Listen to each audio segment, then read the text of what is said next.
안녕하세요, 강물입니다. 오늘은 롤렉스에서 비주류로 평가받고 있는 그 모델을 가지고 왔는데요. 바로 오이스터 퍼페추얼 에어 킹. 이름 하나는 정말 멋지죠. 그럼 왜 비주류일까? 솔직히 우리가 롤렉스 매장에 딱 갔는데 익스플로러 에어킹, 서브마리너 에어킹, 데이트 저스트 에어킹 이런 경우가 있다면 어떤 걸 선택을 하시겠습니까? 거의 다 에어킹 모델을 제외하고 다른 모델을 선택하지 않을까. 왜냐하면 저도 그럴 거니까요. 원래 이 에어킹은 하늘의 왕이라는 뜻으로 정말 멋지게 이름을 지은 것 같은데 우리나라에서는 그냥 편하게 공기왕이라고 부르고 있습니다. 그냥 말 그대로 에어를 공기, 킹을 왕, 공기왕. 뭔가 어감이 장난 아니죠. 자, 일단 제가 이 에어킹 모델을 가지고 온 김에 한번 히스토리를 말해 드릴 텐데 아마 이 에어킹 모델은 도대체 근본이 뭐냐, 어떻게 나왔느냐,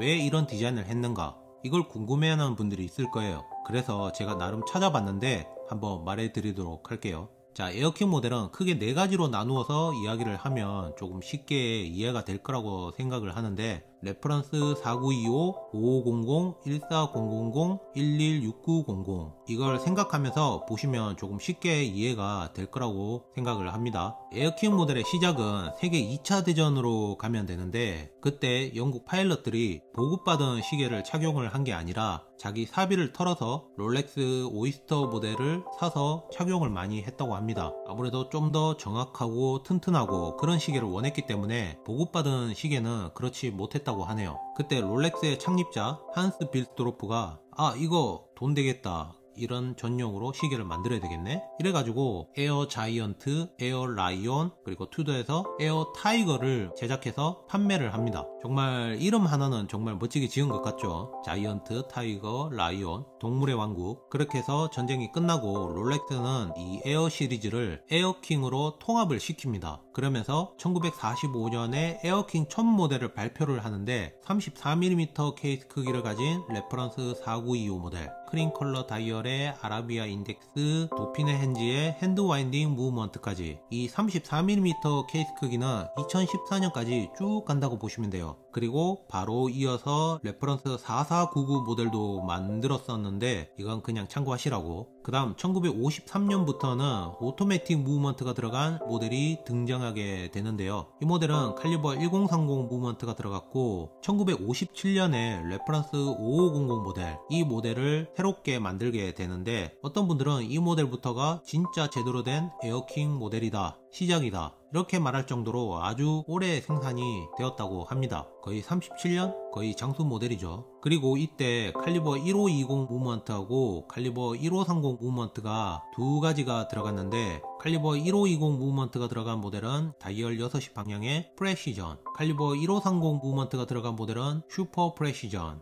이 둘의 차이점 이렇게 알고 계시면 좋을 것 같네요. 아무래도 인기가 워낙 많다 보니까 곧바로 1958년에 그때 데이트 기능이 추가된 에어킹 데이트 모델을 출시를 했다고 합니다. 그렇게 길게 생산이 되다가 1989년에 레퍼런스 14000 모델을 출시를 하게 되는데요. 이때부터 운모 글라스에서 사파이어 크리스털 글라스, 그리고 방수는 100m 이렇게 업그레이드가 되었다고 합니다. 그리고 칼리버 3000 무브먼트가 들어가면서 다이얼은 3가지 형태로 나오게 되는데 바 인덱스, 아라비아 인덱스, 로만 인덱스 이렇게 3가지요. 그 다음에 엔진 턴드 베젤을 적용한 레퍼런스 14010 모델을 출시하게 되는데 이 엔진 턴드 베젤은 항공기 엔진을 영상시킨다고 해가지고 이렇게 이름을 지었다고 하네요. 그 다음 2000년부터는 모델명 뒤에 M을 추가하게 됩니다. 이 M이 뭐냐면 좀 더 업그레이드가 되었다, 그런 표시라고 보시면 되는데 이 레퍼런스는 14010M이 되겠죠. 이 모델은 러그홀이 막히게 되고요. 그리고 칼리버 3130 무브먼트가 들어가게 되면서 조금 더 전체적으로 완성도가 올라간 모델이라고 보시면 됩니다. 이 모델을 구하는 분들도 꽤 있더라고요. 그렇게 해서 2007년부터는 3가지 모델로 나누어져서 나오게 되는데 일단 스무스 베젤을 가진 레퍼런스 114200, 그리고 엔진 턴드 베젤을 가진 레퍼런스 114210, 마지막으로는 플리티드 베젤을 가진 레퍼런스 114234, 그리고 이때부터 크로노미터 인증을 받은 칼리버 3130 무브먼트가 들어갔다고 하네요. 자, 이렇게 잘 생산이 되고 있다가 2014년에 단종을 시킵니다. 왜냐하면 현재 우리가 알고 있는 오이스터 퍼페추얼 모델이 나오게 되면서 아무래도 겹치는 느낌이 들었는지 이 에어킹 모델을 단종을 시켜버려요. 하지만 롤렉스에서 에어킹의 존재는 굉장히 중요하다. 2016년에 오늘 우리가 리뷰할 레퍼런스 116900 다시 부활시키게 됩니다. 처음에는 이 에어킹 모델이 출시가 되었을 때 굉장히 쇼킹했죠. 왜 이렇게 나왔지? 우리가 생각하던 그 에어킹 모델이 아닌데? 자, 그럼 이 에어킹 모델 한번 자세히 보면서 제가 이야기를 해보도록 할게요.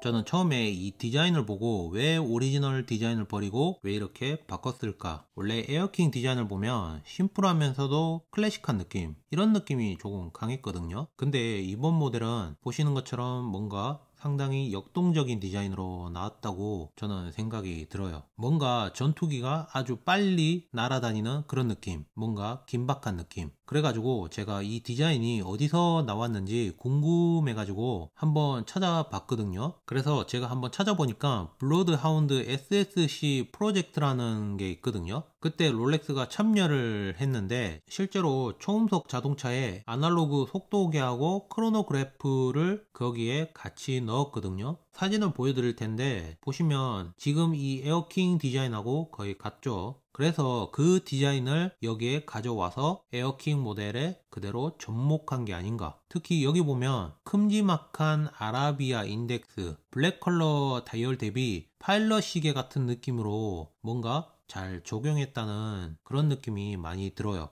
또 어떻게 보면 독일 전통 비유렌 파일럿 디자인도 살짝 드는 느낌도 있거든요. 그래서 저는 이런 감성을 좋아하는 사람이기 때문에 저는 전체적으로 예쁘다는 생각이 들어요. 아마 제 구독자분들은 알겠죠? 제가 이런 감성을 좋아하는 거. 확실히 기존 오리지널 에어킹 모델에서 느껴졌던 그런 심플함은 아예 없어졌다고 보시면 되고요. 그래도 기존 오리지널 디자인 요소는 어느 정도 잘 지키고 있긴 있거든요. 여기 보이는 에어킹 레터링이나 3시, 6시, 9시 아라비아 인덱스. 근데 여기서 아쉬운 점이 뭐냐면 이 메르세데스 핸즈 말고 스틱 핸즈나 도핀 핸즈, 아니다. 지금 다시 생각해보니까 지금 이 에어킹 모델의 디자인은 이 핸즈가 조금 더 잘 어울리는 것 같네요. 근데 핸즈가 익스플로러 모델에 사용하는 핸즈하고 똑같은 느낌은 왜 드는 거죠? 자, 그리고 호불호가 갈리는 부분. 12시 방향의 롤렉스 왕관은 옐로우, 롤렉스 레터링은 그린, 그리고 세컨즈 핸드도 그린 컬러를 적용을 했기 때문에 전체적으로 어떻게 보면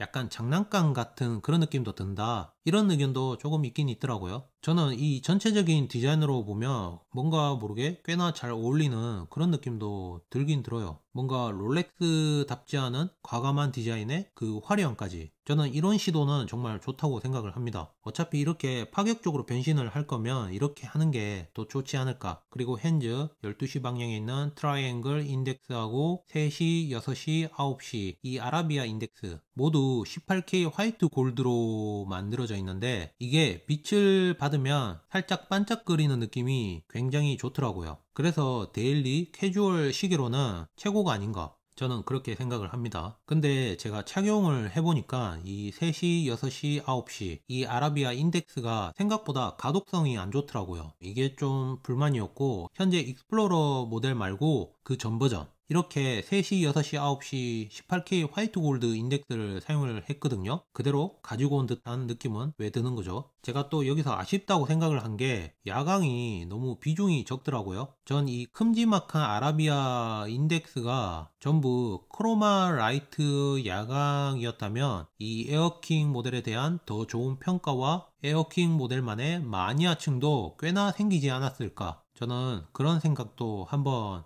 해봤습니다. 보시면 블루 컬러가 굉장히 예쁘죠. 만약에 이게 전체적으로 보여줬다 그럼 훨씬 더 예뻤을 것 같은데 조금 아쉽다는 생각이 듭니다. 또 파일럿식이라고 하면 항자성이 굉장히 중요하죠. 그래서 이 케이스백 내부에 차폐막을 하나 더 넣어가지고 항자성을 더 업그레이드를 시켰다고 보시면 돼요. 근데 여기서 문제가 케이스 두께가 13mm인데 체감상 조금 더 두꺼운 느낌이 든다고 해야 될까요? 보기에도 조금 두꺼워 보이죠. 전체적으로 이런 비슷한 모델이 하나 더 있는데 바로 밀가우스 모델. 이것도 밀가우스 모델에 있는 케이스를 그대로 가져와서 사용한 건 아니겠죠. 수상에 다시 케이스 측면을 보시면 오이스터 케이스 구조를 가지고 있긴 하지만 전체적으로 미드 케이스가 두껍고 케이스백도 조금 튀어나와 있는 상태이기 때문에 뭔가 아쉽다는 생각이 많이 들어요. 또 전체적으로 무거운 느낌도 살짝 드는 편이고요. 대략 한 150g 정도는 되지 않을까. 그렇다고 착용하면서 제가 불편하다거나 그런 느낌은 들지 않았는데 요즘 같은 추운 날씨에는 아무래도 조금 무겁다 보니까 시계 헤드가 조금 밖으로 밀려나가는 느낌은 있더라고요. 이 무게 때문에. 여름이면 땀 때문에 뭔가 촥 하고 밀착이 될 텐데 그냥 이건 제가 착용하면서 느꼈던 점이기 때문에 참고하시라고. 그리고 롤렉스 오이스터 케이스 같은 경우는 방수는 걱정이 없을 거라고 생각이 들고 이 에어킹 모델의 방수는 100m입니다. 플루티드 케이스백은 스크류다운 방식이고 크라운더 트윈룩 이중 방수 시스템으로 되어 있기 때문에 물에 대한 걱정은 할 필요가 없다. 포화 잠수를 하는 거 아니면 다 괜찮다고 보시면 돼요. 이걸 차고 뭐 어디 다이빙을 하는 게 아니니까. 또 케이스 재질 같은 경우는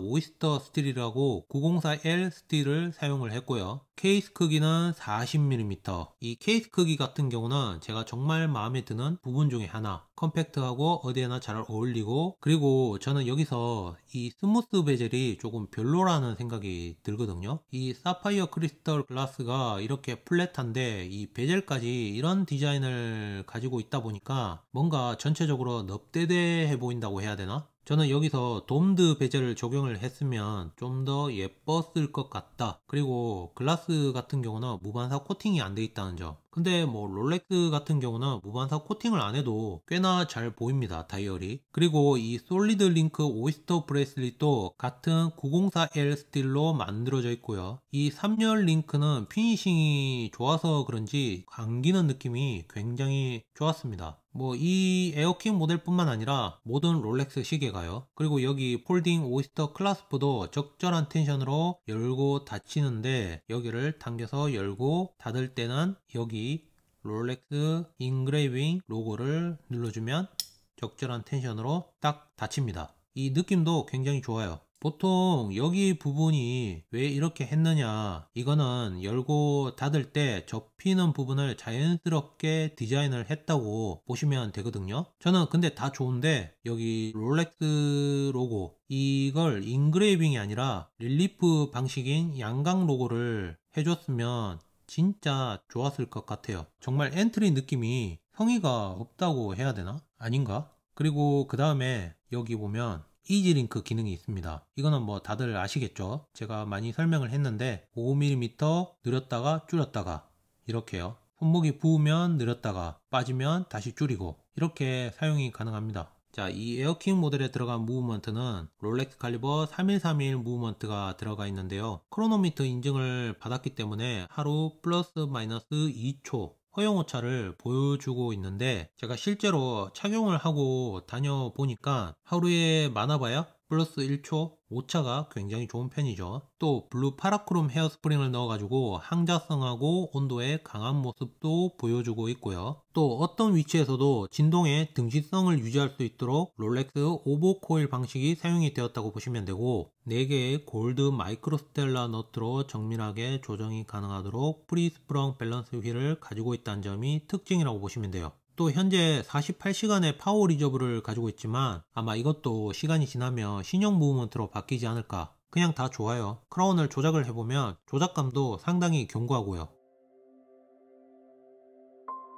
자, 현재 이 에어킹 모델의 가격은 780만원입니다. 나름 엔트리 라인에 자리를 잡고 있는 모델이죠. 근데 요즘 같은 경우는 롤렉스 시계 자체를 구하기 힘들다 보니까 이 에어킹 모델도 약간의 그 프리미엄이 붙었습니다. 한 100만원? 얼마 전까지만 해도 항상 그 진열대에 있었는데 이제는 이 모델도 조금 보기가 힘들죠. 자, 다들 어떻게 보셨는지는 모르겠는데 어떤 분들은 나름 예쁘다, 제가 커뮤니티에 사진을 올려보니까 근데 시계를 모르는 일반인들한테 제가 물어보니까 롤렉스가 왜 이렇게 못생겼어? 이런 말을 하더라고요. 아, 왜 다른 모델에 비주류 취급을 받았는지 조금은 알 것 같더라고요. 그분들이 보는 눈이나 우리가 보는 눈이나 같은 느낌이 아닐까. 하지만 이 에어킹 모델의 히스토리를 알고 이 디자인을 다시 천천히 고민을 해보시면 또 다르게 느껴지지 않을까 합니다. 저는 적응이 된 것 같아요. 저는 괜찮은 것 같은데요. 롤렉스에서 새로운 시각으로 만들어진 시계라고 생각하면 그런 좋은 의미로 받아들이면 좋지 않을까 합니다. 자, 그럼 오늘 리뷰는 여기까지 하고 재밌게 봤다면 좋아요, 구독, 알죠?